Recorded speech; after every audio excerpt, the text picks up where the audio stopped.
Namaku Alisa, usia 21 tahun.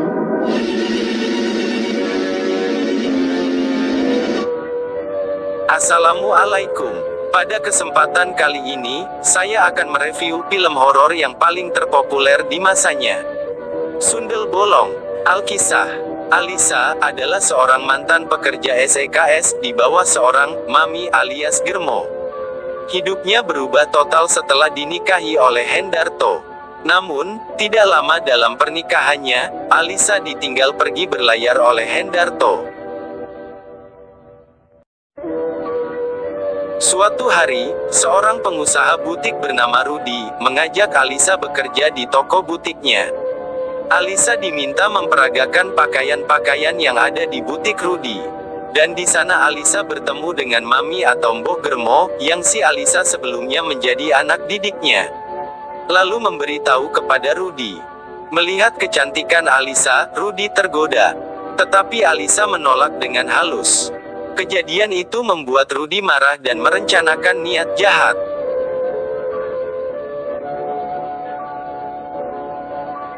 Dalam perjalanan pulang, Alisa diculik oleh orang suruhan Rudi yang berpura-pura kecelakaan, yang kemudian menodong Alisa dan membawanya ke sebuah bangunan tua dan akhirnya diperkosa.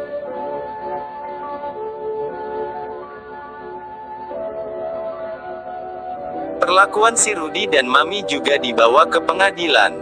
Namun sayang, Alisa harus mendapatkan kekecewaan. Karena sidang ditangguhkan. Dengan perasaan hancur, Alisa dapat kembali ke rumahnya. Setiap hari Alisa merenungi nasibnya. Pembantunya, Biija pun maklum atas apa yang dialami Alisa. Dia mengira si Alisa hamil dengan suaminya. Alisa meminta pendapat dokter mengenai tindakan yang harus dijalaninya. Dokter memberikan saran baik buruknya mengenai dilakukannya pengguguran kandungan. Ketika mendapat kabar dari suaminya yang akan pulang, Alisa bingung menghadapi masalahnya. Alisa pun merasa berdosa, dan karena putus asa, akhirnya Alisa bunuh diri di kamar mandi. Sejak itu arwah Alisa gentayangan dalam wujud sundel bolong, dan ingin membalas dendam kepada orang-orang yang telah merusak kehidupannya. Satu persatu orang suruhan Rudi yang merusak kehidupan Alisa menemui ajalnya dengan keji, namun misterius.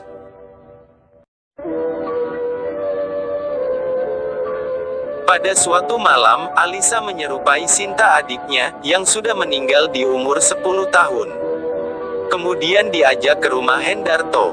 Dia pun berpura-pura menanyakan sepupunya Alisa, yang membuat dia kaget setelah mendengar kematiannya. Pertama-tama Alisa membunuh si Bram anak si Mami, dengan menggodanya yang kemudian dibunuh di kamar mandi. Kematian mereka selalu disertai setelah pertemuan dengan seorang wanita cantik yang mengaku bernama Sinta. Percumbuan dan berakhir pada kematian si pria. Selain membalas dendam, arwah Alisa juga kerap mengganggu penduduk-penduduk sekitar kuburannya. Dengan cara yang seram namun lucu. Di antaranya dalam sebuah adegan terkenal perjumpaan tukang soto dan tukang sate dengan sundel bolong Alisa di tengah malam. Dia pun membangunkan tukang sate, dan memesan 200 tusuk. Dengan tidak sadar penjual sate pun melayaninya. Setelah menyantap dengan lahap, kemudian memesan soto.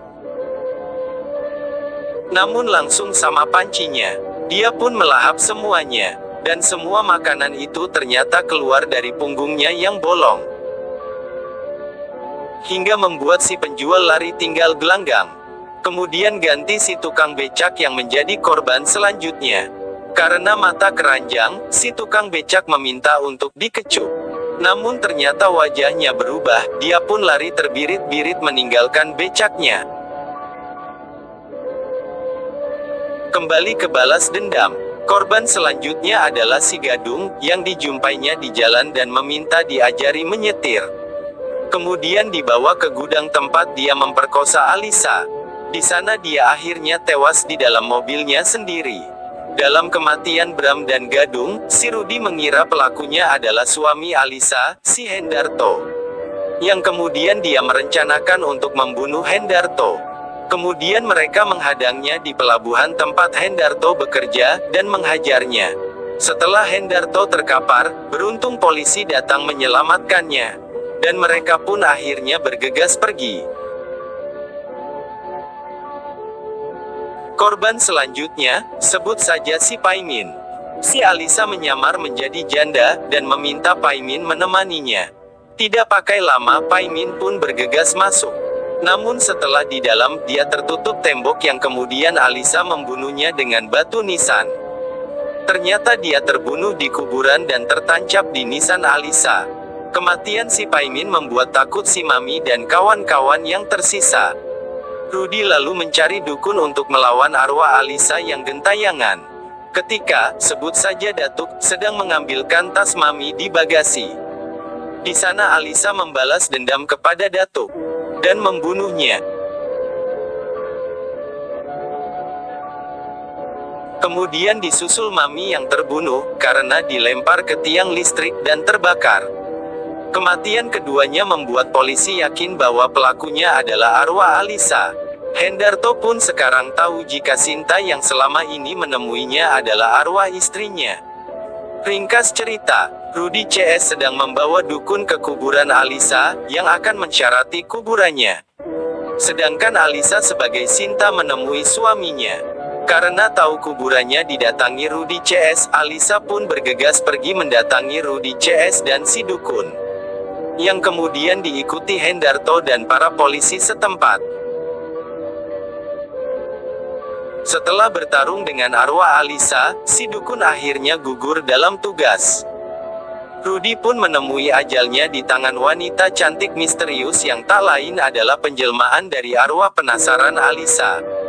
Akhirnya semua orang yang pernah merusak kehidupan Alisa telah mati di tangan Alisa. Dan dendam Alisa telah terbalas. Hendarto memohon arwah Alisa supaya berpulang ke alam baka, dan akhirnya Alisa pun pulang dengan tenang. Itulah akhir dari film Sundel Bolong. Wassalam.